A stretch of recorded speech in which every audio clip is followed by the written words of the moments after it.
We're about to kick off a panel that was actually the first event to sell out. So Arlen, remember that. First event to sell out, beat Wallflowers, everybody else. So clearly, we've got some Bruce Springsteen fans in the house tonight. To get things started, it's my pleasure to introduce a dear friend, a member of our VERSO Studios advisory board, and a true legend in the music business, Mr. Dick Wingate.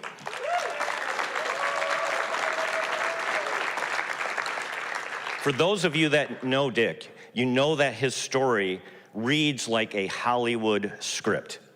He started as a DJ and program director at Brown University, for any alumni here, at WBRU, where he first met Bruce Springsteen.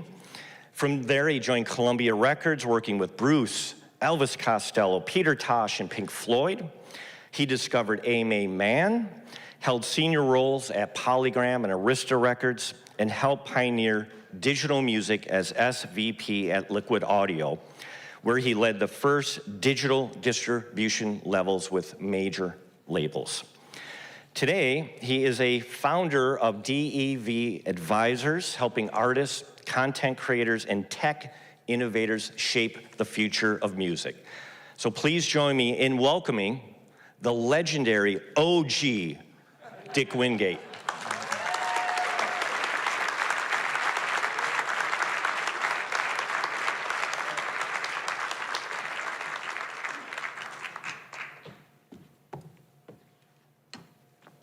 Thank you so much, Bill. It's great to see everybody here. Thank you for coming. We're very excited about this. We've been putting this together for a while, and I want to introduce the gentleman who actually conceived of it, Arlen Schumer. There he is. Arlen is an award-winning illustrator and pop culture historian. ABC Television called him, quote, one of the country's preeminent authorities on comics and culture. His coffee table art book, The Silver Age of Comic Book Art, won the Independent Publishers Award for Best Popular Culture Book. And the BBC said that his works on the legendary TV show The Twilight Zone, like his recent book, the 5 themes of The Twilight Zone were, quote, a cut above the rest, full of passion and erudition. Arlen was the art director of the first magazine about Bruce Springsteen, Thunder Road. He did that while he was studying graphic design at Rhode Island School of Design. He contributed significant illustrations to Springsteen's Darkness on the Edge of Town tour. And it was a longtime contributor to the long-running Bruce magazine, Backstreets. He lectures and produces webinars on these and other pop culture history subjects at universities and cultural institutions nationwide, such as the 4-day symposium on the Twilight Zone that Arlen produced here at the Westport Library last fall. It was just crazy busy all 4 nights. As I mentioned, he conceived of this panel and designed its logo as well. And I think that's it. Great. Please welcome Arlen Schumer.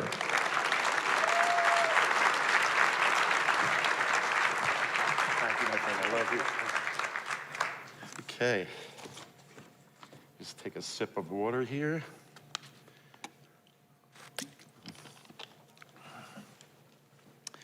First of all, I want to thank the Westport Library Executive Director, Bill Harmer.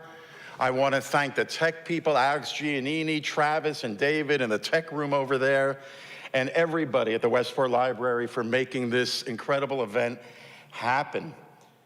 I want to welcome all the Bruce fans out there in the audience and the Bruce fans streaming literally around the world. Thank you for the Westport Library streaming this event. So as Bruce himself said for the first time in 1977, are you alive? Are you alive? Yes! Okay, let us begin then. The first rock and roll song I can remember hearing in summer of camp in '63 when I was 5 years old was the Four Seasons' Big Girls Don't Cry with the unforgettable falsetto of Frankie Valli. But I thought the lyrics were Big Girl, Small Fry. My next seminal rock and roll childhood event was the Beatles' first appearance on the Ed Sullivan Show in February of '64. My older female cousins introduced me to the album Meet the Beatles, and I was hooked by its infectious sounds, so upbeat, so positive, so joyous, on songs like I Saw Her Standing There and Hold Me Tight. The Beatles opened up the world of AM top 40 mid-60s radio. And from those transistors came the wonderful potpourri of sounds, voices, rhythms that we have come to look back upon as the golden age of AM radio. From Motown to the Rolling Stones and the rest of the British invasion. From the Beach Boys to Bob Dylan. The first Dylan hit I can remember because it was on AM radio. And the one-hit wonders of garage rock, like the '67 hit Little Bit of Soul. But by the end of the decade, AM radio had given away to the album-oriented world of FM rock, as opposed to rock and roll. Groups like Cream, Led Zeppelin, and the Allman Brothers. Unfortunately, this whole shift in musical taste passed me by, as I didn't get a real stereo system till I was 15 in 1973. Up till then, I had to rely on my mother's AM car radio and a 45 RPM turntable for my musical education. By that time, I was already nostalgic for the sounds of my childhood, the early Beatles, as opposed to the later, druggier, Sgt. Pepper era Beatles. By the early '70s, AM radio was truly a musical wasteland, as most of the great one-hit garage songs represented years later in this classic collection called Nuggets were gone, replaced by crappy bubblegum pop hits like 1973's Seasons in the Sun, 74's The Night Chicago Died, and 75's Magic, which was recently used in an Ozempic commercial. Oh, oh, oh, Ozempic, okay.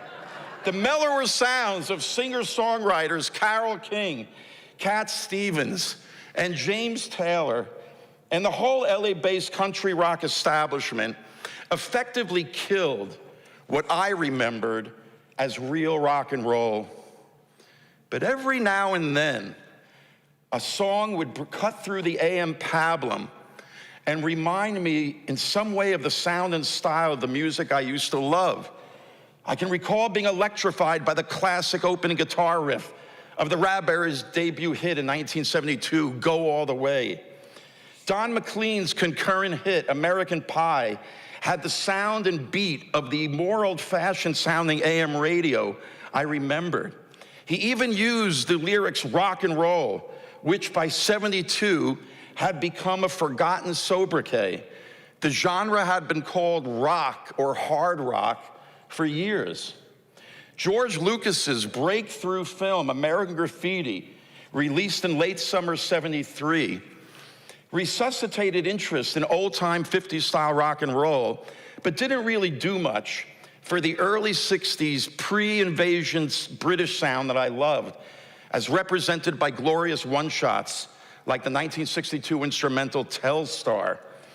At about the same time, Elton John's Crocodile Rock shot to #1, and like Graffiti, reminded us all of that forgotten era in AM radio with its Farfisa organ, Del Shannon runaway sound. For better or worse, I became an Elton John fan because at least he could rock out on deep album cuts like Elderberry Wine and hit singles like Saturday Night's All Right for Fighting. In fact, his rollicking piano style on songs like those, influenced by Jerry Lee Lewis, was catchy and upbeat. When I got that stereo in '73, the first albums I bought were all of Elton John's earlier albums: Tumbleweed Connection, Mad Men Across the Water, Honky Chateau, And of course, I had to get the Four Seasons greatest hits. Edda's Own Doro means gold edition. Elton was my only musical sustenance through the dark days of the early 1970s, right up until his last great AM radio single, Island Girl, released late in the summer of '75 when I was 17. I was finally able to drive my mom's '74 Plymouth Duster. I was driving that car when a song leapt out of the tinny AM radio and Stones stunned me. It was like nothing I had ever heard before, yet was also strangely familiar. The booming opening drum fill sounded like Little Eva's Locomotion, but set to thoroughbreds charging out of the starting gate, introducing a guitar riff that simultaneously evoked Telstar and my favorite James Bond theme. There was a dense wall of sound like that of Phil Spector's famous Wrecking Crew, an orchestral grandeur that in some skewed pop cultural synchronicity also evoked the great soundtrack music of those NFL films of the 1960s. There were bells and keyboards that recalled everything from Motown to the Spencer Davis Group, and a banshee-like saxophone solo that made me feel like I was listening to the saxophone for the first time. Finally, and perhaps most spectacularly, the singer was singing like he really meant it, like his life depended on it. Vocals with a passion, a reckless abandon that were obviously influenced by Bob Dylan's naturalistic talking, singing delivery. But in his thrilling, soulful final wails, also seemed to echo those of Frankie Valli's at the end of all those Four Seasons songs I loved. Those wails rekindled in me the positive, uplifting, joyous spirit my favorite early Beatles music once inspired. I was so moved, so obviously overwhelmed by the totality of this 4.5-minute masterpiece that I had to literally pull over to the curb to collect my thoughts. I was shaking my head in disbelief. I just couldn't believe what I had just heard. This amazing, unbelievable song seemed to contain bits and pieces of everything I had ever loved about rock and roll. It was almost like a theme song for rock and roll itself.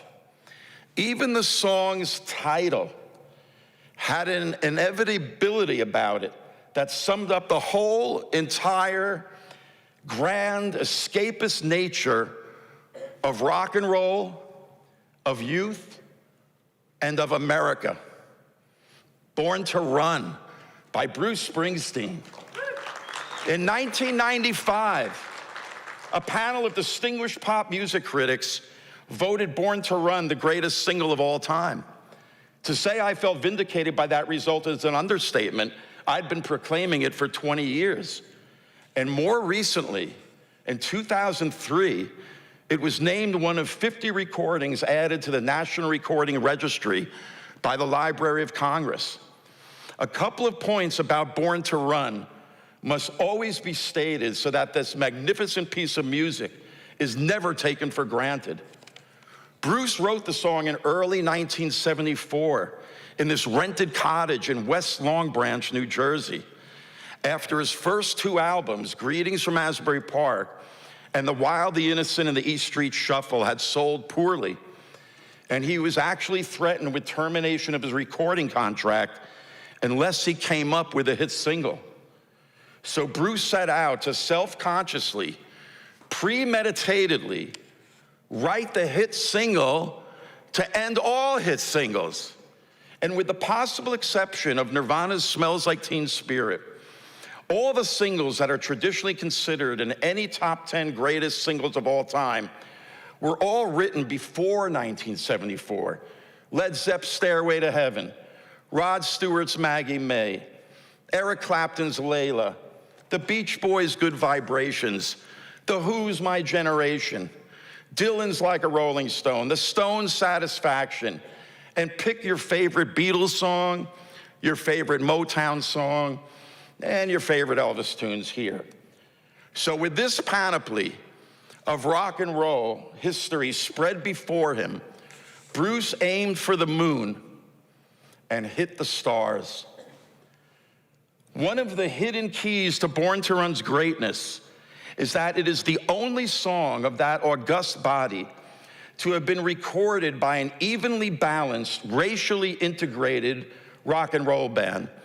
There's Bruce, bassist Gary Talent on the right, and in the far left background, behind Clarence Clemens and his sax, Danny Federici, 3 white men. And Clarence Clemens, drummer Ernest Boom Carter, and second from Carter on the left, pianist David Sanchez, the 3 men black. This is a 1974 photograph of the 6-month version of the E Street Band in Texas. They only recorded 1 song, and of course, that was Born to Run. And since rock and roll as a genre had at its genesis whites adopting black musical idioms like the blues, gospel, and jazz, it's telling that none of those other songs mentioned, from Stairway to Heaven to Hound Dog, feature a single black musician among them, with the obvious exception, of course, of any of the Motown songs. Born to Run is thus an utterly unique realization of a rock and roll promise from the 60s delivered, that it could unite the races through the communal power of the music itself. The music itself. Born to Run is, among other things, a creation of the recording studio,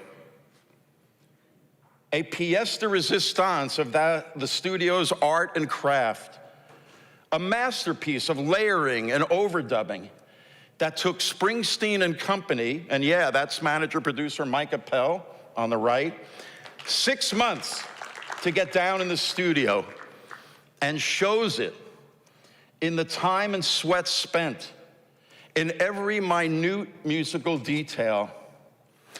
And while Born to Run Live is a rousing staple of every Bruce Springsteen concert ever since, it is nevertheless the studio version that is truer to the song's essence and ranks with Brian Wilson's Good Vibrations and any of the Phil Spector Wall of Sound records as one of, if not the, greatest studio creations of all time. This is a sign for the now defunct 914 Sound Studios in Blauvelt, New York, right over the New York-New Jersey border near Spring Valley, where they recorded Born to Run, Janissy, At 17. And as for the lyrics of Born to Run, they're at the forefront of American arts and letters. Jim Cullen, in his book, Born in the USA, Bruce Springsteen and the American Tradition, astutely points out that one could legitimately call Born to Run Springsteen's take on Walt Whitman's Song of the Open Road. Cullen compared these lines from Whitman. Camarado, I give you my hand. I give you love more precious than money. I give you myself before preaching or law. Will you give me yourself? Will you come travel with me?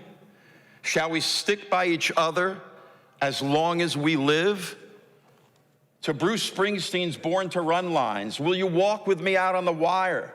Because girl, I'm just a scared and lonely rider. But I gotta know how it feels. I wanna know if love is wild. Girl, I wanna know if love is real. Born to Run also single-handedly saved rock and roll in the mid-70s from the suffocation hold that the West Coast singer-songwriters' mellow sounds had on it. In addition to the rise of ponderous FM radio art rock bands and the schlock that dominated AM radio at the time. Born to Run blasted through all of it, and in doing so opened the door for not only the more obvious careers of everyone from Bob Singer, who said Jungleland inspired Night Moves, to Meatloaf. Jim Steinman was trying to rewrite Jungleland his whole career. Tom Petty and the Heartbreakers, Johnny Cougar, AKA John Mellencamp, Bon Jovi, AKA John Bon Jovi from Sayreville, New Jersey, and Bryan Adams from Canada, and so many of today's bands and musicians like Arcade Fire, The Hold Steady, and The Killers, as well as the similar retro rock and roll sounds that were so much of what early punk, new wave, and power pop were about when they emerged just a few years after Born to Run. In his 1979 biography of Bruce, Born to Run, by Dave Marsh, he said it best: if the meaning of punk has changed drastically since 1975, Born to Run must be counted as the record that set the stage for its reemergence at all. As influential as critics talk about the Ramones' 1976 tour of England, look at the 2 UK dates on July 4th and 5th, when they opened for the Flaming Groovies, and Johnny Ramone and the rest of the band blew the minds of those in attendance, like the future members of the Sex Pistols and their brand of punk that exploded the following year. But Bruce Springsteen's 2 visits, a week apart, to London's Hammersmith Odeon a year earlier, in November of '75, are overlooked for their influence on the rival brand of punk music by artists who were there, like Declan McManus, AKA Elvis Costello, and members of The Clash, who also emerged in '77. In fact, in the 2008 Joe Strummer biography, Redemption Song, Strummer recalled that he saw one of those London shows and exclaimed to his manager at the time that Springsteen was doing exactly what Strummer wanted to be doing on stage. Bruce performed in a black leather jacket, ripped white t-shirt, jeans, and sneakers, a true proto-punk.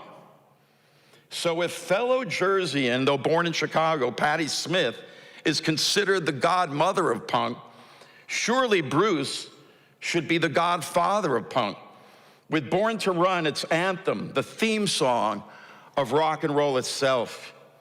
This is what Springsteen's second manager and producer, John Landau, then Rolling Stone's records review editor, there's his credit at the bottom, intuited when he wrote his famous review after seeing Bruce one of his first times. He said, "I saw rock and roll future, and its name is Bruce Springsteen." And he called Bruce, among other plaudits, a rock and roll punk.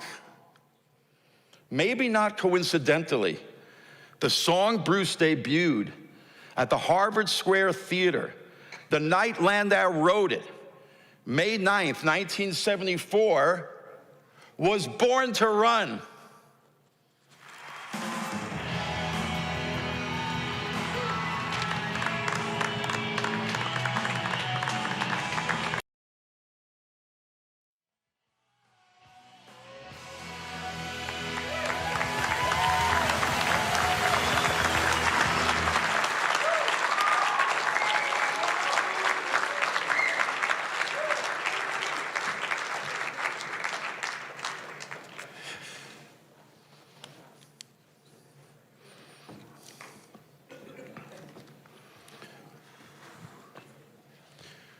Okay, Mike, you're second from the right.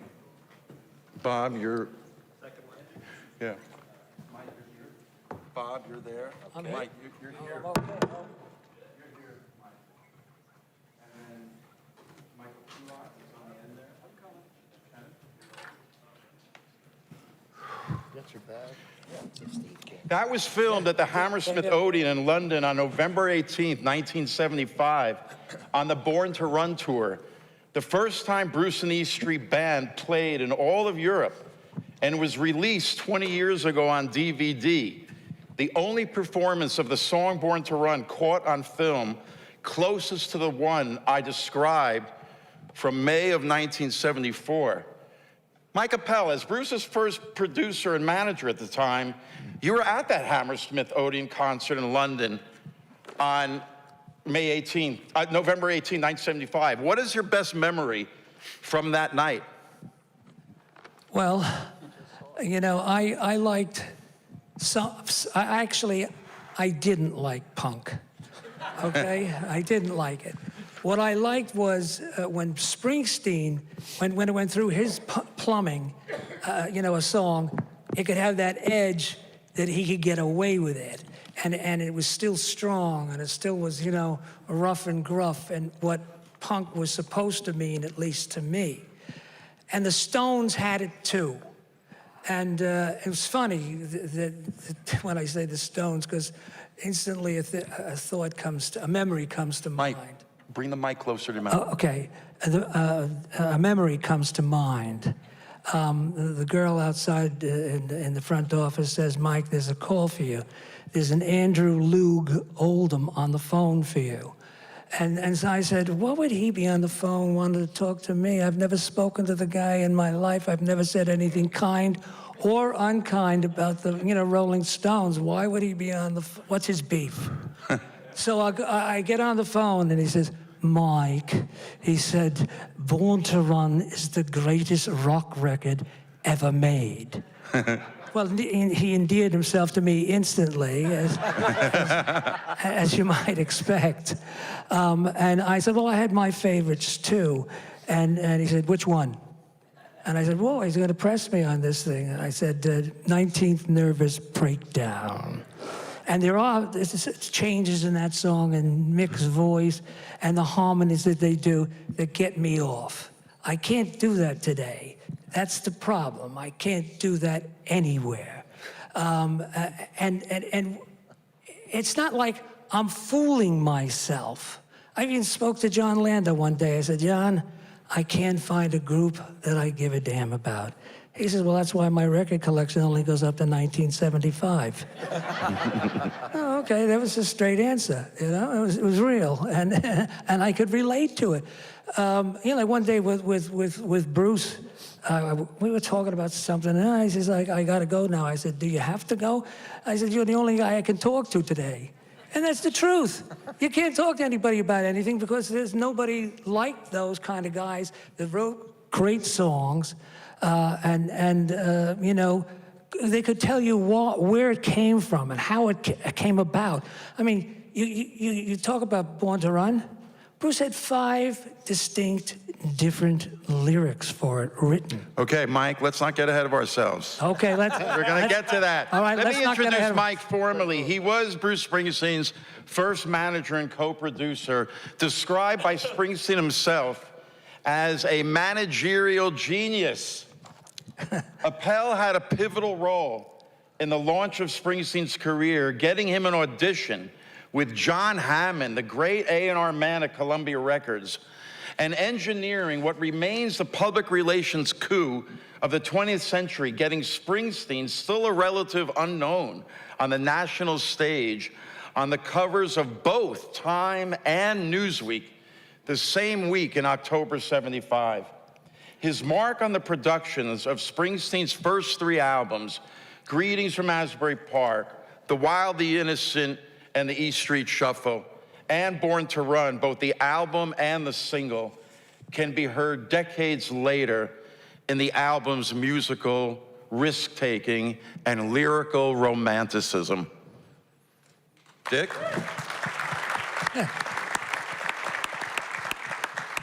Arlen, you forgot to mention that the Time and Newsweek covers were on my birthday, no less. Ah, even better.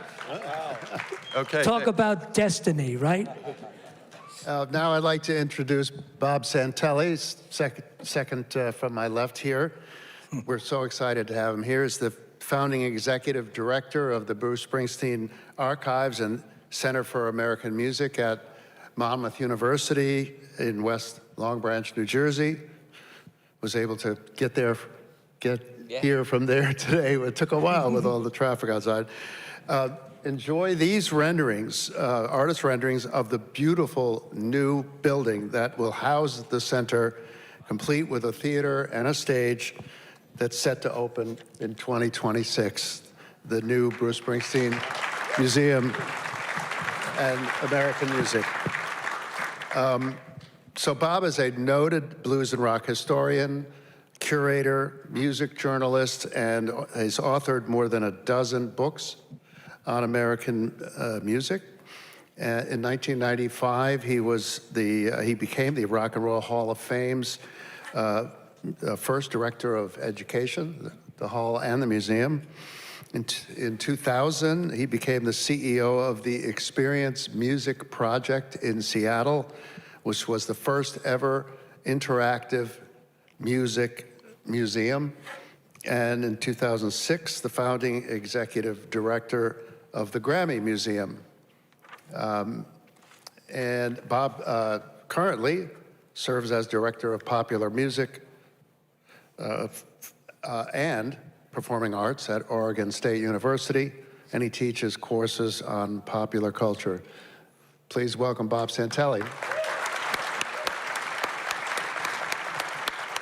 Kenneth Womack is a professor of English and popular music at Monmouth University in West Long Branch, New Jersey, where he teaches courses on Bruce Springsteen.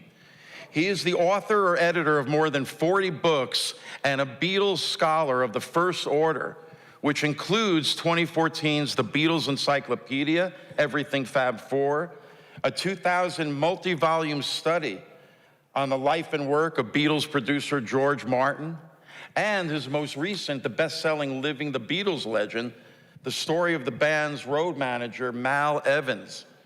Womack is also the author, along with his colleague, Rutgers University's Kenneth Campbell, of 2024's Bruce Songs, the music of Bruce Springsteen, album by album, song by song, which was recently named an outstanding reference source by the American Library Association's RUSA chapter. Ladies and gentlemen, Kenneth Womack.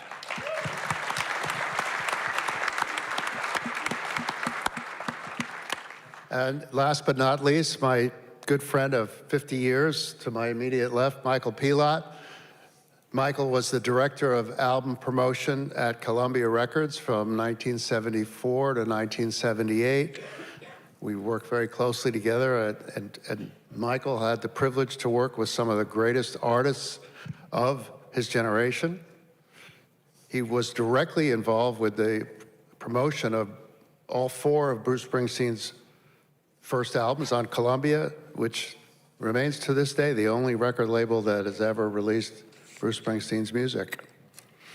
And following his years at Columbia, he went on to become the general manager of Bearsville Records and subsequently co-founded Picture Music International, which was an early leader in music video production in the MTV days in the early 80s. So please welcome Michael Pilot.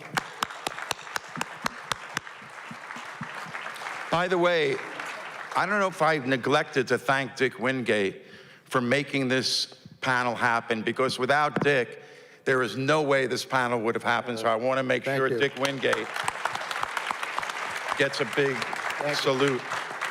So, Mike, I'm going to kick this off. Can you tell us what you remember from the first time you met Bruce in your office in New York City in May of '71, where you heard him sing for the first time? It was November, I think, of '71, actually. I think it was. I thought it was May of '71, no? Yeah, you know, it's funny.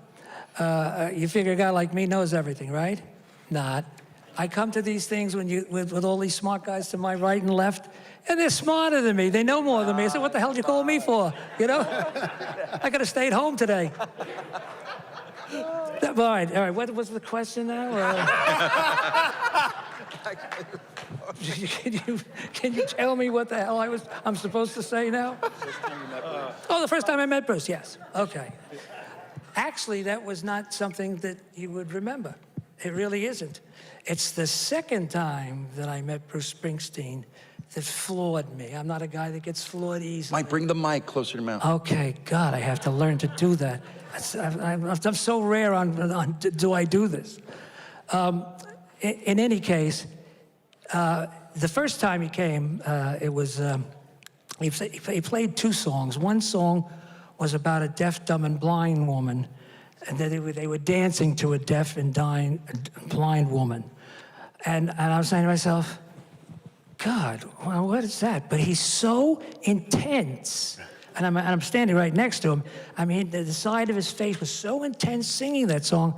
I said, you know, I guess he thinks this is pop music because he's so into it. He couldn't be into it, you know, if he really didn't believe that this was his version of pop music. So we finished both songs, and I said, hey, look, you told me you wanted an album. Well, you know, you're gonna need more songs than 2. He says, I'll go home to my parents and, you know, in California. I'm going home for the Christmas holidays. That's why I had this November in my mind. So I said, okay. I said, all right, fine. So you'll come back? Well, yeah, I'm going to come back. You'll listen to me? I said, sure. And there was a friend of mine, and his name is Tinker. Carl Virgil West, Tinker, to be exact. And he was doing some work, you know, you want to call it management work, yeah, but it was more like, you know, doing the sound for various groups that I was involved with and he was involved with. And so he said, you know, don't worry about it, I'll make sure he comes back. All right, the phone rings in February of 2000, 2000, what? 1972, right. That's right. I was telling somebody here that I took Bruce to see Elvis Presley, and it was in that summer of '72. But in any case, it's really funny that I should actually take, you know, Bruce to sing with my wife, who's here, right over there. She's right there. I swear it. And she went with me and a guitar player and Bruce, and he saw Elvis Presley, you know, in Madison Square Garden. And when that concert finished, I said, well, what'd you think of, you know, Elvis? And he said, God, he says, geez, there's only one king. He says, there's many pretenders to the throne, but there's only one king, and it's him. And it was him. Boy, we all got blown away. Elvis didn't disappoint us, guys. We thought we were hot shots. Boy, oh boy, Elvis knocked our socks off, boy. He was really, really great. But it's a great thing to be able to say, well, I brought Bruce to see Elvis, you know? I mean, I didn't even see him up until that moment. But in any case, I don't know why. What am I talking about now? Okay, Dick, it's your turn. What's the subject? I know the subject has something to do with Bruce. Well, quiet this guy over here. Oh, yeah. Dick, it's your turn. Mike, tell us about the infamous first meeting with John Hammond. Well, it's infamous because of my big mouth. That's why it's infamous. If I had been more judicious with my use of terms, it would not be so, you know, popular. But I finally got we finally got an appointment. And I had just walked through the doors, and Jimmy Kradicus was with me, my partner then at the time, and Bruce. And I just said, you know, maybe I better, you know, interpose here and tell, you know, John what I think of Bruce and how important I think this is.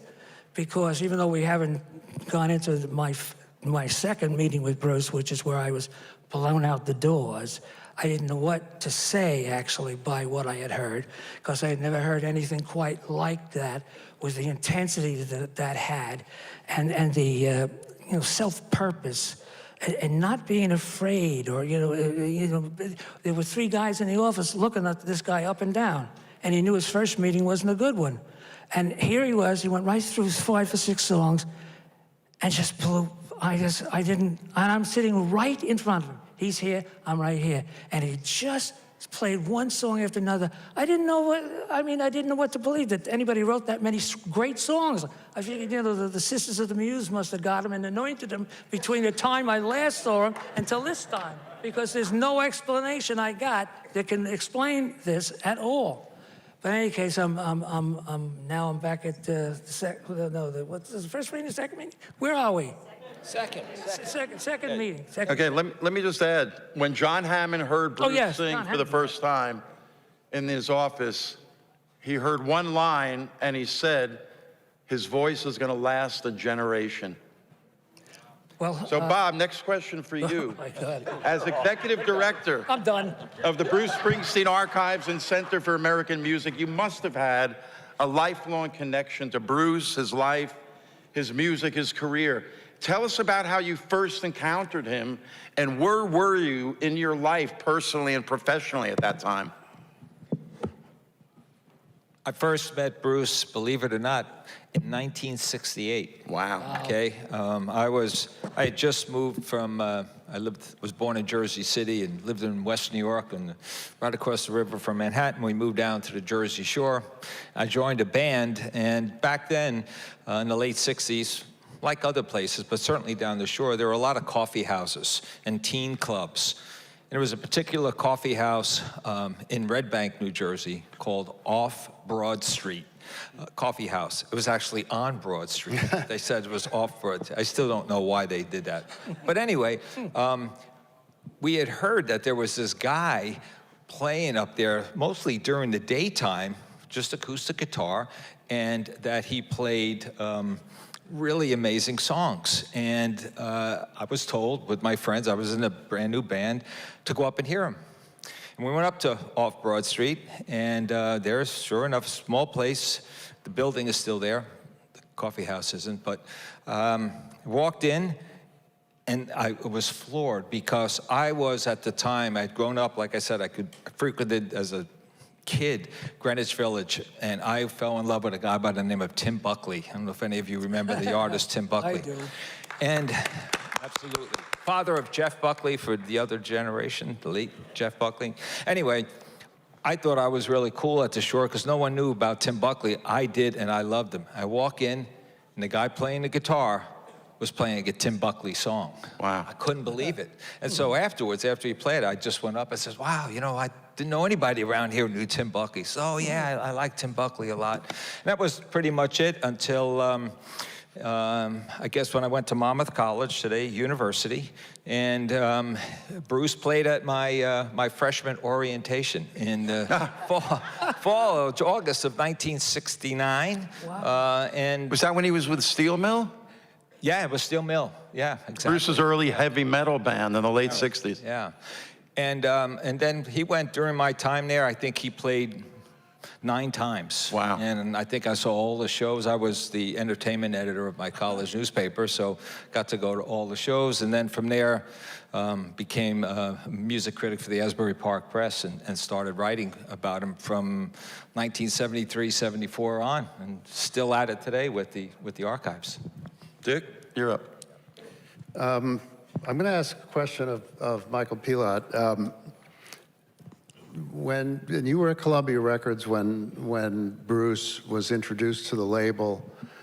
What was the, first of all, did you see him play live right at the beginning? What was your introduction I to him? did. This was summer of '73. Springsteen's first 2 albums were released in the year 1973, January for Greetings and November for The Wild the Innocent. And I was there as the local promotion manager, Houston, Texas branch. And I had done very well with the first album. Was really looking forward to the second album. Mike Appel and I were in constant contact. I'll say. And because I tortured him, I need more, I need more, I need more. I pretty much had exhausted whatever I could do for the first album. Yep. I just wanted more music. And so I was going to get to hear something from the new album. So I was hoping so, and I'm sure, Bruce was there because the album was on the release schedule for November. And so I'm sitting way in the back of the room in the Houston branch at the Fairmont in San Francisco. And even though it was a truly emerging market at the time, no one in New York gave a damn, but we saw the schedule of who was going to perform. And so as soon as the lights dimmed and we were finished with our dinner, whatever, coffee, I just got up and made my way down to the very front, right in front of the stage, because I wanted to see Bruce Springsteen. And he comes out, and Bob and I have a running joke about this. The first song that was done was really Bruce and Gary, and it was acoustic guitar and tuba. And a tuba. And I mean, that of course set me on fire, because I had no idea this is where he was going. And it was Wild Billy's Circus Story. And I mean, I was already as big a fan as could be at the label, other than maybe John Hammond, you know, and it just, I was so excited, and it was one of those moments I'll never forget, because it's the first time I did see him perform. And then the E Street Band at the time that, you know, Arlen was presenting, which was the multiracial band, came out and played music. And it was just a moment that, you know, I'll never forget. And I was pretty aggressive, meaning, I mean, the people at my table were like, "Where are you going?" I said, "This is where I'm going. I'm heading down to the front." And so, in fact, last night there was a person who was here to see the Wallflowers, who had been there for several hours waiting, and she was leaning against the door, you know, and that was the type of fan I was. Even though I was being paid to be a fan, I was. Yeah. Kenneth Womack, tell us, as the youngest member of our distinguished panel, you were 9 years old when the song Born to Run came out. Do you remember hearing it for the first time then or later? Tell us about your musical background and how, when Bruce and Born to Run first came into it. Well, the way he comes into my life is very different from everybody else's, but I love it, and yet it's probably the same as several of you. He came in the mail. Time Magazine. We were a Time Magazine family, not a Newsweek family. No offense. We were a Time Magazine family, and I voraciously would read it. It's why I knew more about Watergate than anybody else who was 9 years, probably too much, actually, in retrospect, at 9 years old. But I was transfixed by this guy. You know, here he is in a magazine I read cover to cover every week, and he's in my house now. So living in Houston, I went to Cactus Records. Sure. Do you remember Cactus? Of course I do. And picked up a copy within a day or so after receiving that issue in the mail. And I remember, I think like you, Arlen, radio seemed like a wasteland to me. I wasn't connecting with it. I may have been too young. I'm not sure. It just, nothing would resonate with me. But this record was different because I was a voracious reader, read lots of books, and very quickly I realized that this was like a novel. It starts off with Thunder Road, right? Where there's magic in the night, if you have a little faith. And by the end, after you've taken this journey, it breaks your heart with Jungle Land. It was a great novel for me. And I remember not long after, I would get a spiral notebook and I would retranscribe the lyrics. I bet I'm not the only one. Anybody else? I could tell. I would transcribe the lyrics so I could really study them and understand them. So I came at them with full nerd on, you know, in my discovery. Dick, you got a question for Mike Appel? Yeah, I'm going to give a little background when I ask the question. So, since everyone is mentioning how they met Bruce and were introduced, so I was the music director of the Brown University radio station, WBRU in Providence. We have a bunch of Brown alumni here. And when Bruce's first album came out, we were one of the first stations to start playing it. And so the Columbia Records, not Mike himself, but some of the promotion guys who worked out of the Boston branch brought Bruce to the station. And this was in the, what is it, spring of '73 when the first record comes out? Am I get that right? I think so, yeah. Yeah, and he is like a deer in the headlights. He's never been to a radio station He's so painfully shy. Now, normally when an artist that we were playing on the radio came to the station, we would do an interview. We didn't, because Bruce was just, he was thunderstruck. So it was great to meet you. He just seemed like this really shy guy, but we knew he wrote great songs. We played his records. Flash forward to a year later, and he plays at Brown University's Spring Weekend on April 26, 1974, which turns out to be a really important date in the history of Bruce, and that's where I'm getting at. He plays at Brown. I go to see him. I think Mr. Les Dinkin, who's down there, might have even promoted the show. And I stood there. I was thunderstruck. I couldn't believe it was the same guy that I couldn't get 2 words out of a year earlier. And it changed. I'd seen everybody from the Rolling Stones to Cream to everyone, Allman Brothers. I'd never seen anything like Bruce. And all I wanted to do was be involved anyway and work for Columbia Records. And fortunately, I did work for Columbia Records less than a year later. But I'm going to get to the point. That night, Bruce performed at midnight. Show started at midnight. I think it was only about 11 or 12 songs. At least that's what it says on Bruce Bass.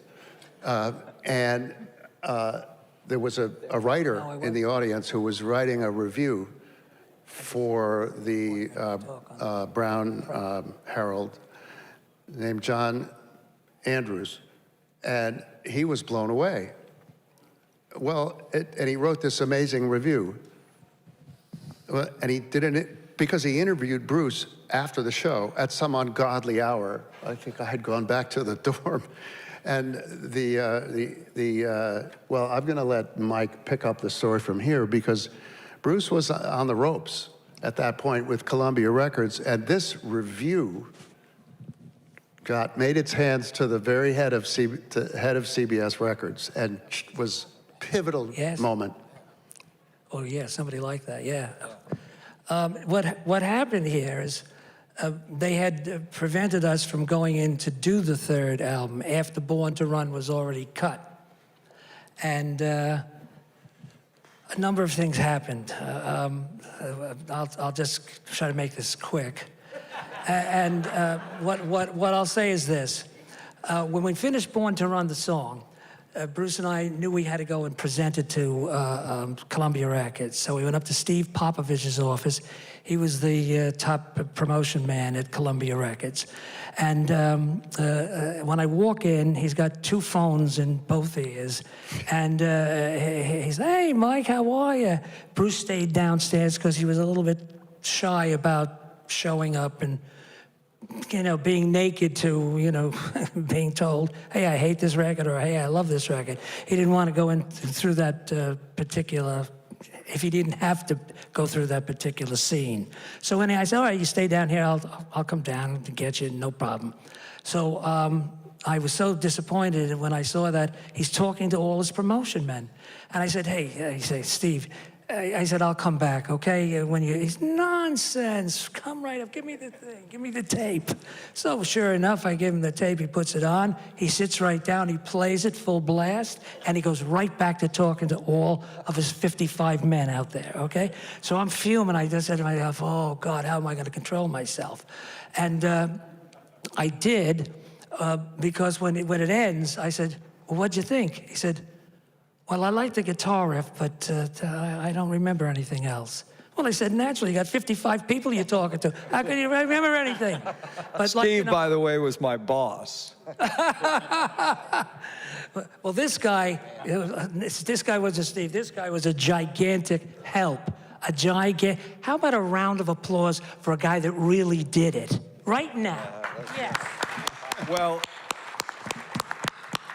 Okay, Bob Santelli, since you were at the beginning of Bruce's recording career, what's your take on his first 2 albums, and where were you when you first heard either the song Born to Run for the first time or the album? I'm assuming the song first. Swarthmore College was where I was, and I was doing the sound for the day. And Bruce had asked me to listen to the song because he really wanted to get some feedback on it. We hadn't, gone to the studio yet. And so, since it's a windy day, I think it was in early May, this little thing in front of my mouth here, that's what his microphone sounds like as he's singing to me and the rest of the crowd that's there. So I couldn't make out, anything at all except ba ba ba ba ba ba. The riff. I guess you didn't realize that was the riff when I sing it, right? I'll have to do better next time. But in any case, I told him I couldn't make out a damn thing. I said, we'll have to wait till the next time, and I'll be able to give you some feedback, But from what I could tell, it had a bunch of changes in there. It sounded interesting, but first listen, I just can't say everything that's on my mind because it's liable to confuse you, and it's liable not to be true. So let's just wait till the next time. Okay, everybody agreed to that. And of course, when I actually did hear it for the first time, the next time, I said, whoa, all those changes, my God. I really can't believe that he's a rock and roll guy that managed to put together this, opera, somehow, it's like, huh? I wasn't expecting this. I didn't even know that was this. Oh boy, is this gonna be great. I can't wait till we get this in the studio. And as we got things into the studio, it was building to this gigantic thing, like a Phil Spector session. Now, Jimmy Credicus, my partner at the time, also wrote another song, Lay a Little Lovin' on Me, by the guy who was playing lead in, what the hell was it? Hair. And he got to be very friendly with Jeff Barry, who wrote a load of hits that Phil Spector had written. And Jimmy found out by talking to Jeff just how he made those records, and Jimmy came back and told me. And we're in the car, I'm driving him home one night from Richmond, Virginia, and he says, I want to do something like Phil Spector's records. I said, well, you got a lot of lyrics there, you're gonna have to, cut them down. You got a mile a minute there, and that's not what Phil does. So Ellie Greenwich and Jeff Barry write slower and simpler and understandable lyrics. You're flying, buddy, you're flying. So we got to do something about that. So he goes to sleep, and I forget about it, and he didn't forget about it. Because the next time we got together, I said, okay, those lyrics are okay. And this is such a great thing, man. God, I can't help myself. We're going to have to do this damn thing, and it better turn out right, because our asses are on the line here. It's really going to be bad if this doesn't work out for Columbia. Now, of course, everything didn't work out. Everything worked out the way I wanted it to, but I had to go back to my office after leaving Bruce off. And he said, well, what are we going to do now? I said, I don't know. I said, I got to go back to my office and think about it. You think about it, and let's get together and see what happens. Well, I'm walking into the building. I said, hey, I got Born to Run. It's in my hand. I'm Advantage APPEL. I've got this record, and I'm going to send it to every damn station that we know all the guys at. And they said, yeah, Mike, sure, send it to us. Yeah, we'd love to play it. In the days when you could get away with that. You know what I mean? I hear him saying, yeah. He knows that today you can't do any such thing like that. But anyway, we were able to do it, and guys called me, Kid Leo, everybody, they all called me. Mike, it's great, it's fantastic. It's fantastic. And so I told Bruce that, and he said, oh, that's great. Well, it wasn't as great as I thought it was going to be right away. Because somebody, I don't want to tell the name of the person, top guy there at the CBS level, above the Columbia Records level, calls me directly, Mike, what are you doing? And I said, well, I was circulating the record so that, maybe you guys had... Mike, you never do that. You never let the record go out before the tour, before it's in the stores, and you've got another 10 songs to go, buddy. Okay? That's if we say yes. Click. Hello? Hello? Anybody there? Mike Appel, Nope. can I jump in here? Sure. Since Columbia Records corporate has shut down Mike Appel, that didn't mean a thing to me. Because I went in to talk to Steve Popovich and I said, look, this ball is rolling. And I just started making tapes. This was against every rule, as Mike just said. But we sent these out and continued to send them out. So we built an extraordinary base for the release of the Born to Run album. And to give you an idea, we hadn't conquered Los Angeles yet, but we had spread this into the West, to Phoenix, which became a top market for Bruce. But the trip that I made to Los Angeles with the test pressing of Born to Run, I went there for one reason, to play it for KLOS. This is the ABC-owned and a corporate album station on La Cienega Boulevard. I land, I get a cab to KLOS. I have the test pressing under my arm, the meeting scheduled with Tom Yates, the program director. And you're not going to forget this name. DeBar Horbuckle is the music director. And Tom Yates leaves before we can get to Born to Run because it's open side 2. And we turn it over, and DeBar listens to this, and she goes, we're not going to play this. All he does is mumble. So we released the record, cover of Time and Newsweek. This is how long ago this was. I sent DeBar Horbuckle a telegram. And it read, Bruce Springsteen just mumbled his way into the top 10. And the rest is history. Okay, Bob Santelli, do you remember the question I asked you like 15 minutes ago? Actually, I do. I do. So as I was saying, I'm the only Jersey guy here, right? I think, right? So you have to understand when you asked about the first 2 albums, and then, of course, the arrival of Born to Run in '75. Being born and raised in New Jersey, you're born with an inferiority complex, right? you really are. You really are. You're stuck between New York City and Philadelphia, right? And Johnny Carson on a nightly basis would say what an armpit we were and how corrupt we were and what a terrible place. So you really did. And all of our great artists, from Count Basie, who was from Red Bank on the Jersey Shore, to Frank Sinatra from Hoboken, and many others, left. And they would go to New York to make their mark, or perhaps elsewhere. Basie went to Kansas City.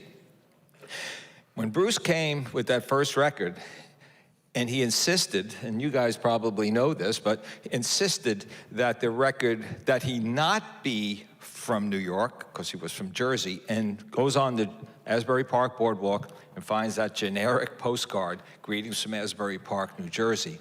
So when that first record came out, if you were on the Jersey Shore, as I was, and you were connected to the music scene and thought we had such a great, powerful scene on the Jersey Shore, led by Bruce, and you saw that, and you couldn't believe it. I had, for the first time in my life, and from then on, never doubted the integrity of Bruce as an artist and someone who represented where he came from, because we had someone who stood up for us. You know, even when the Giants come to New Jersey, they don't even call themselves the New Jersey Giants, which really pissed us off, right? And the Jets do the same. With the Jets. Bruce is ours. He becomes our William Faulkner. You know, he describes in great detail. Half the people, the names, the nicknames, they're all real people. We knew all these people. You know, I mean, it was so important if you were from New Jersey, those first 2 albums.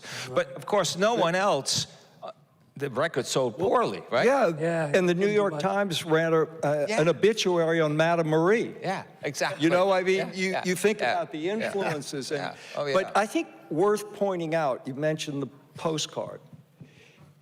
Think about that. This is his debut on Columbia Records. That's a die-cut cover for a brand new artist. Clive Davis was totally invested and then, of course, disappeared relatively soon after that. But that was an important, to just back up everything you just said, it really meant a lot to, you know, the North America.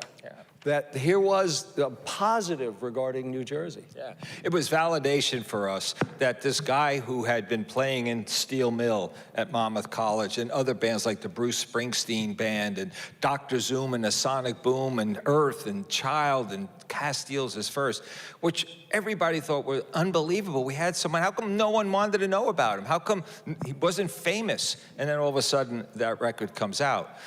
Born to Run took it to a completely different level. You know, Bob Dylan, when he first heard the Beatles, he pulls over. I think there was, you know, people, when they hear seminal things on the car radio, you got to stop driving. It's just too dangerous. How did you hear Born to Run for the first time, Bob? How did you But that's it. I'm getting to that because I'm in a car. I'm in a car with my best friend who would later go on to form Interscope Records with Jimmy Iovine. His name is Tom Wally. We're driving to go surfing, actually, and it comes on a tinny car radio. He had a Rambler station wagon, and we pulled over. No lie. I said, oh my God. I had just got back from Europe. I bicycled through Europe. I get back a week, and all of a sudden, the record comes on. And I couldn't believe it. We just couldn't believe it. We thought the best band we had ever heard, and we had heard Led Zeppelin, and we had heard the Rolling Stones, because if you lived in Asbury Park, there was a place called Convention Hall. And during the summer, we got everybody go through, from Janis Joplin, Dave Clark 5, Paul Revere and the Raiders, Jefferson Airplane, The Who, the Stones. And anyone who was in the music, in the business or bands, you went to the show or worked them. So everybody would go, and that was kind of like their college education. You were able to see these bands in Jersey. You didn't have to go to New York or Philly or Atlantic City. You got to see it right there. And that band, Steel Mill, which I always say, I had seen Led Zeppelin a week before, as did Bruce. Woodstock weekend. Half of us didn't go to Woodstock because we wanted to see Led Zeppelin in 1969, August 69. And a week later, I saw Steel Mill with my friend Tom Wally, and we both agreed, absolutely, and we were big Led Zepp fans, Steel Mill was better. I can Steel Mill was better. I can remember you telling me that story, you know, and just as an aside, I remember being on the bridge in San Francisco, right? And listening to K-Sound and hearing Breakdown by Tom Petty.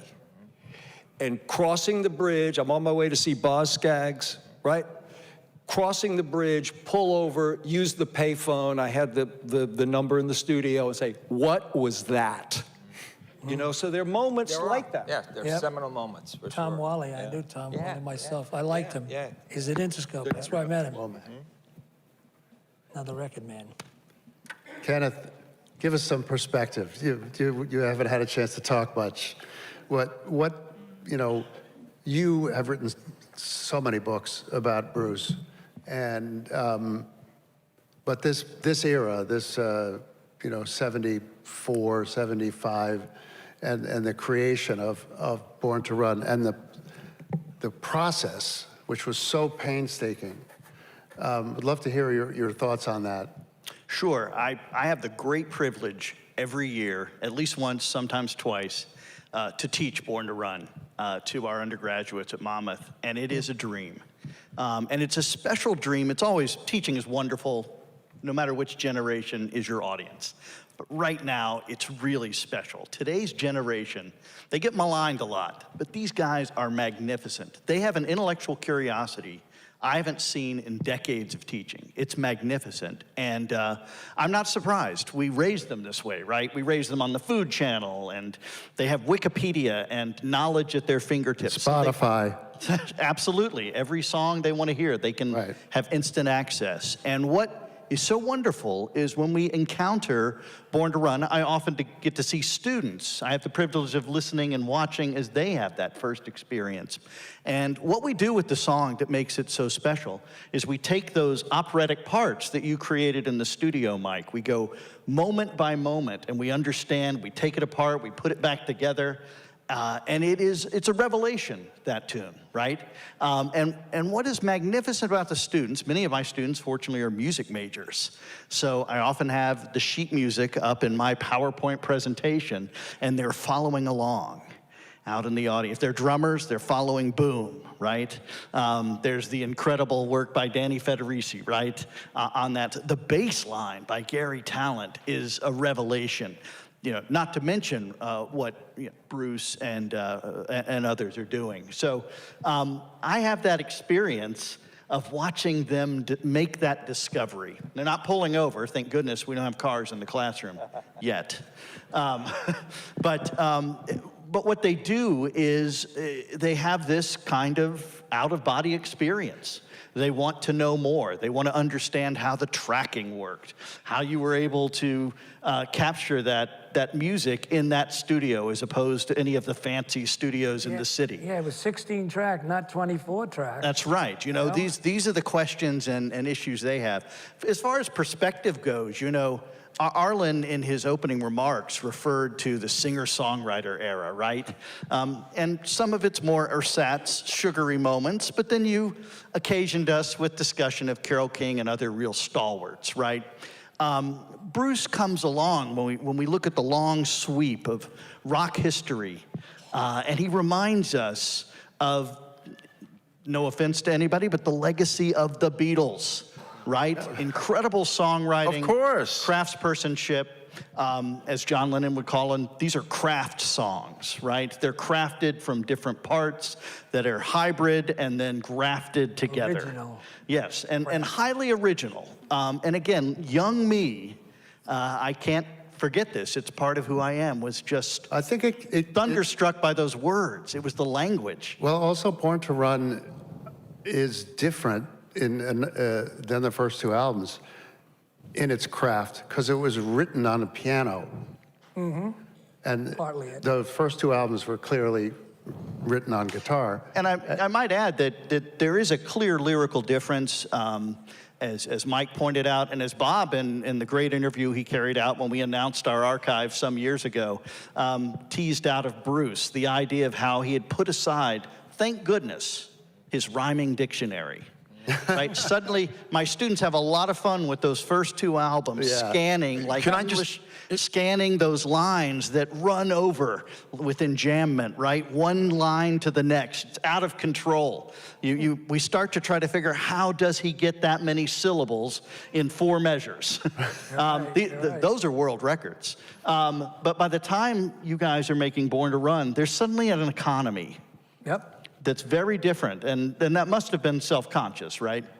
Well, he wanted to write like he wanted to write like songs like Phil Spector recorded, and so you know those things are not like Gatling gun lyrics like My Baby is not. Yeah. Exactly right. Exactly right. In fact, one time Bruce said to me, he says, well, actually, I had originally said to him, I said, geez, he said, you know, we put a lot of things on this record.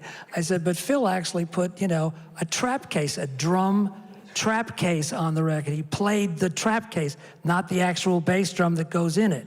He said, why didn't you tell me?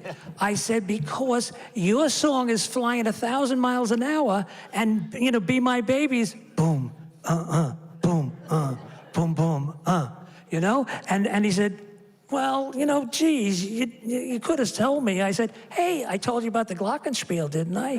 And he laughed. Which is a masterstroke, He right? laughed. He laughed at that. Yeah. That's an absolute masterstroke. He loved it, you know. He loved it, and we all loved it when that went on the record, because it was like so The orchestration. rinky-dinky, you know, and so gigantic. So it's a small little thing, but it cuts through like a knife. You know, it's perfect. And it's Phil Spector. It was just... Everything there for that record was meant to be. That's all I could say. We couldn't get in our own ways. It was just meant to be, okay? Sometimes you do enough things in life where like the gods owe you a favor. Born to Run was such a thing in my life and Bruce's life, and this guy's life, and this guy's life, and that guy's life, right. and your life, and this guy's life, and all of your lives too, apparently. Bob Santelli. It's not surprising, given your background, that you would become executive director of such an institution Right. What a as the surprise. Bruce Springsteen Center for American Music. Did you have a vision of it for years or decades, or was it something that just naturally grew out of your continued personal love of Bruce music and your professional career? That's a good question. I was a music journalist up through about 1993, full-time music journalist, writing for Rolling Stone on down. And at the time, the idea of a Rock and Roll Hall of Fame and museum was just hatching from Jan Wenner and Ahmet Ertegun. And to make a long story short, there were 5 Rolling Stone writers who were deputized to basically become this new thing called a music museum curator. I was one of them. And I became that and fell in love with the whole concept. It brought me on a completely different career. As you said, Dick, you know, some of the museums I created or worked on. And I made a lot of contacts and a lot of friends in the world of music and museums over the years. And maybe 10 or 12 years ago, I started getting calls from friends at the Smithsonian and the Library of Congress. And they were saying, hey, you know, you're from Jersey, you know Bruce Springsteen. Could you introduce us? Because we'd really like to get his papers and his memoirs and things at the Library of Congress in particular. Oh, that would make sense. He's certainly an important enough artist. And then I started thinking, if I get the papers and have all those papers go to Washington, D.C. and leave Jersey, there'll be a hit on me, for crying out loud, right? I ain't doing it. So, believe it or not, there was a whole collection of Bruce Springsteen memorabilia, kind of an archives, put together by something called the Friends of Bruce Springsteen. It lay dormant in an Asbury Park public library, which was broke and had no money to curate it, preserve it, conserve it. And it started to mold. And a good friend of mine, her name is Eileen Chapman, she and I basically said, we got to get it out of there, it's just too important. I went to Monmouth University, it's now Monmouth University, where I went to school and also was a professor at a particular time. And I told him, this needs to come here. And from that point on, the concept grew to the point where it's the way I think. I grew bigger and bigger and bigger. And before I said, you know, maybe this thing should have its own place instead of just being in the library of Monmouth University. And I had worked on the Woody Guthrie Center in Tulsa. And I had this vision. Basically, I figured, I'm from New Jersey. I'm from the Jersey Shore. I went to Monmouth University. And quite honestly, I rode Bruce Springsteen's coattails as a journalist, right? So why not? And so I came up with this idea, blew it by Eileen. She said, wow, that's amazing. I called John Landau, and I said, I'm figuring, Bob, slow down. We're not going to do this, you know. He liked it, and he says, you should tell Bruce and see what Bruce thinks. So I said, okay. So John and I, a month or so later, go out to see Bruce at his farm, and we get there, and John says, tell him. I said, okay. Bruce, as you say, he doesn't say much, right? He's not a man of many words, and so I go into my spiel, and I kind of thought what he would say, and I was ready for it, and here's why. I give him the whole thing. He's just listening and saying nothing. He could be thinking about what he's going to have for lunch or what his next song he's going to write.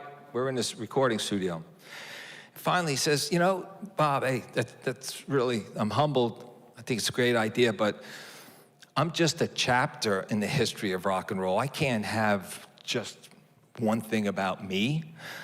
And I knew that. And I said, well, actually, I'm thinking even bigger. What about if we made it the Bruce Springsteen Archives and Center for American Music? That way we can have the book of rock and roll, and you are but a chapter. He didn't say anything, and he said, let's go see where you want to put it. honestly, John and I get in the car, Bruce gets on his motorcycle, and we go to Monmouth University, right? And we go to the place where, right at the time, there was a police station there that they were going to knock down, and that was the space Monmouth University donated the land. And I said, it would be right here. No pictures, no nothing, just me talking. He goes like this, it'll do.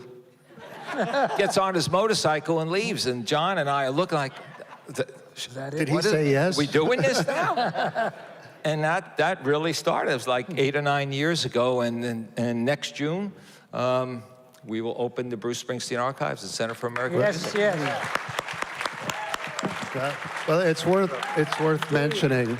It's worth mentioning that the current museum is packed in a little house that's right across the street. Actually, 48,000 objects. Across I mean, they are stacked to the ceiling.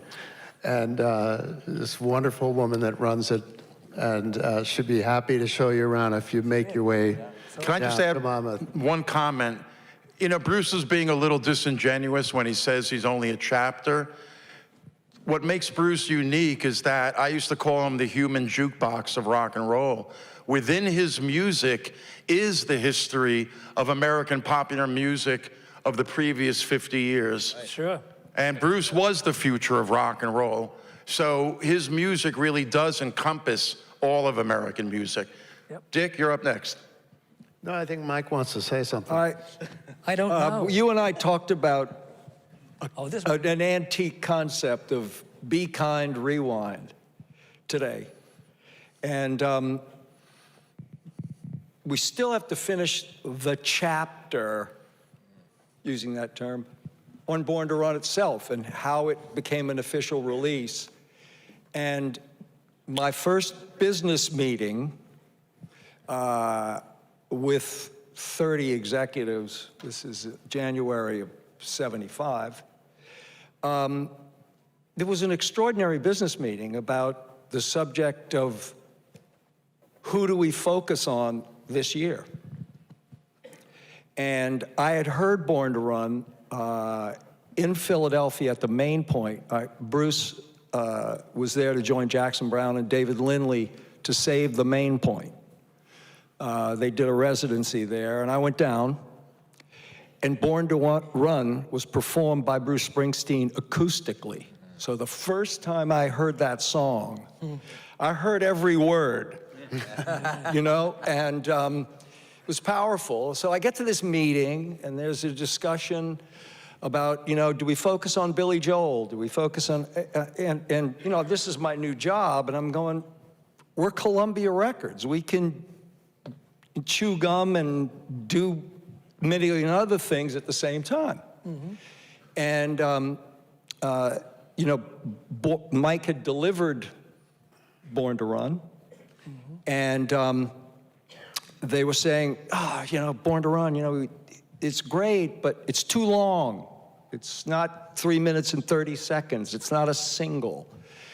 And I said, come on, it's a brilliant piece of music. Let's go with it. You know, we've got all this feedback. It's fantastic feedback. And I know, you know, this is the single, you know, the idea of making it work at top 40 radio.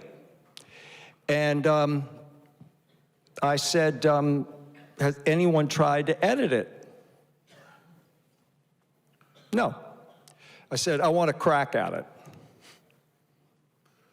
Okay, so we booked time, went to the studio. Columbia had, at that time, a number of studios.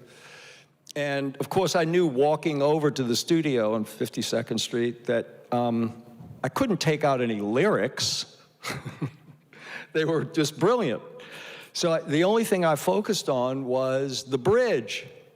But then that was the boss making his statement solo-wise. So I came back and said, there is no edit. And so if you noticed, it came in at, I believe, what you delivered was 4 minutes and 29 seconds. The single released was 4 minutes and 24 seconds. So we faded it a little earlier than, you know, what was delivered. But You know, I grew up in New Orleans, and I knew, this is incredible to be able to say this, but my first concert, a radio station concert that I went to, sponsored by a local top 40 radio station, was Jerry Lee Lewis, Little Richard, and Fats Domino. Now, those are 3 of the original inductees into the Rock and Roll Hall of Fame. Yeah, well. So that's my first rock event, rock and roll event. It was a rock and roll event. And it was extraordinary, you know? So I knew what my career path was then, and, you know, I still think about it going, how lucky I was. Right. And really quickly to something that Arlen alluded to with Elton John. I loved Elton John. And I took my mom and dad to see Elton John and got them a seat on the stage at a place called a Warehouse in New Orleans. And Elton comes out to do his encore, and it's Burn Down the Mission. And he's doing his Jerry Lee Lewis. You alluded to it, right? And he kicks the piano stool, and it flies over my father's head. Whoa. And he goes, we're out of here. So my mom and dad left. So the rock and roll has been a big part of my life for many, many years. And I tried to get my parents immersed, but that was sort of the end of it. Okay, I think that's great. I think with the time we have left, Kenneth, starting with you, and then going to Bob Santelli, then back to you, Mike, and Mike Appel, finishing up with you. It's 50 years later. What is your take on Born to Run, either the song and or the album? Ken? I think it's just as fresh and powerful as it was then. You know, not every record stands the test of time. At Bob's suggestion some years ago, I set up a record club that we host every month. You're all welcome to join. It's free. It's online.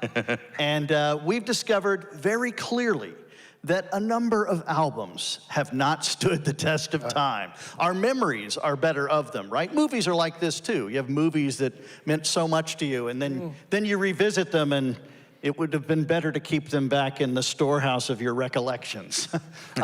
Born to Run is not that album. Born to Run is absolutely as fresh as when Bruce came in the mail to my house, and I bought that album at Cactus Records. It is just as fresh today. Certainly, first and foremost is the guitar playing. You know, every lick, every note is just as fresh as it was then.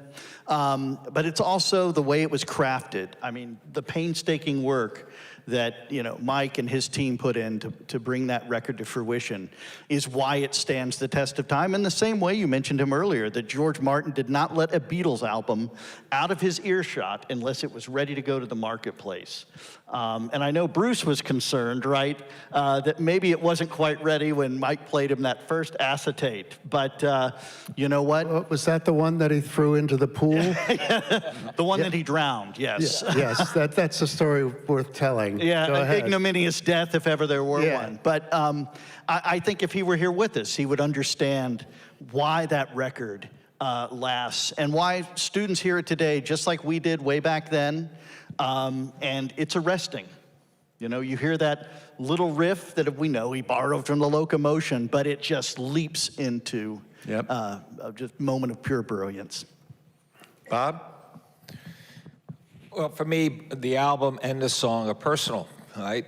Being from New Jersey and the Jersey Shore, as I said before, this was our proud moment for sure. And as a music journalist and one of, as I said before, working on the creation of the Rock and Roll Hall of Fame, a number of music critics would get together at Rolling Stone. We were putting together something called, not 500 songs that shaped rock and roll.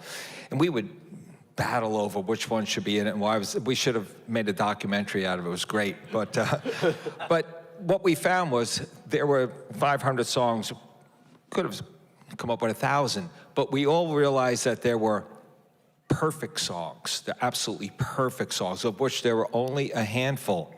And some of them would have been like a Rolling Stone, Johnny B. Good, Chuck Berry song, more recent, I guess, Smells Like Teen Spirit. But Born to Run, everyone agreed, was a perfect song. And the record, the album, a perfect album, thanks to this guy and others.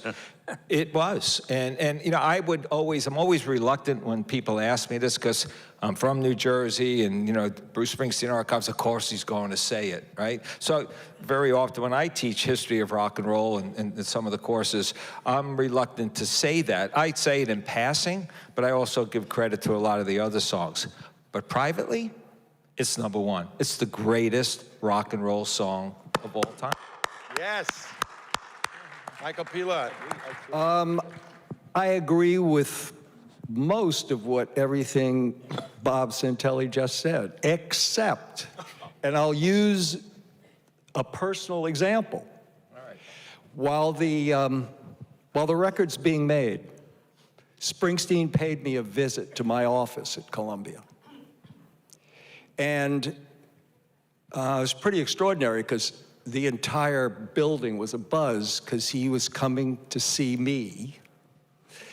And he was so excited about a track that he had just finished called Night, track 3 on the album, right? And reel-to-reel, put it on my reel-to-reel player, and we played it, and he's sitting, there are only 2 chairs in my office besides mine, and he's sitting, and my back's to him because I'm looking away and watching the tape wind, and finished it, turned around and said, finally, I get a fantastic instrumental out of Bruce Springsteen. And he goes, oh no, man, I just haven't finished the lyrics. And I love the fact that in Arlen's, if you listen to that track, that was Telstar. And it was like, and I went, no, you don't need lyrics. That was like the first argument I ever had with Bruce Springsteen. But this is about as perfect, and it's one of the reasons this visual aid is here. This box set was the 30th anniversary, has the footage, it has a great book, it's everything that one needs to familiarize themselves with Born to Run. Yeah, it has the full Hammersmith Odeon performance, which we saw Born to Run from, and it even has Lost in the Flood Right. live, and Cynthia and I went to an Italian movie in Rhinebeck, New York, at our little art house. It was great, won 6 Caesars. I forget the name of the movie, actually. But anyway, we go and we got to go to the market. I go, okay. And WDST, Radio Woodstock, is the station that's always on in the car. And we drive over to the Super Stop and Shop. And I told Mike Appel the story earlier. The station plays Lost in the Flood. Now, I had not heard Lost in the Flood on the radio in a long time. And so Cynthia says, we got to go to market. I said, you can go to the market. I am not getting out of the car until this song finishes. And I did. I stayed in until it was done, and then I turned the car off and met her inside. But there's so many great Bruce Springsteen songs, but there's so many great ones on here. So if you haven't purchased, I told Dick I was going to be a pitch man, because I've always been a pitch man. But the fact is that this is a brilliant box set. Okay, Mike Thanks for inviting me. Mike Appel, 50 years later, what's your take on Born to Run, the album or the song or both? I can take it 40 years. I might as well end. Yeah, right. I need this guy. Take that microphone to his chin. That's exactly right. Well, I can tell you what Bruce had to say to me on the 40th anniversary. And he said he was in his convertible Hudson, 52 Hudson, driving around, you know, down the shore. And he told me that. And I said, it was pitch dark out. And he said to me, Mike, he said, I just listened to the song once again. When he says the song, it's, you know, Born to Run. And I said, yeah. He said, it still holds up. God damn it. It just won't go away. He said, congratulations. I said, congratulations to you. You wrote it. And that's it. It is that way. Thank you. Dick, it's 3 o'clock. I don't know what our time is. Do we have more time, or are we wrapping up, or I don't... Can we do Q&A? I don't know if there's a mic for that. Nope? No okay. more time. Okay, I think that's it. Yeah, I think... But what a way to end it, folks. Our distinguished panel. Michael Pilot, Bob Santelli, Thanks Mike for coming. Appel, Kenneth Womack, and Dick Wingate. And thank you, everybody, and everybody's screaming in. In the day we sweated out on the streets of a runaway American dream. At night we ride to mansions of glory and suicide machines sprung from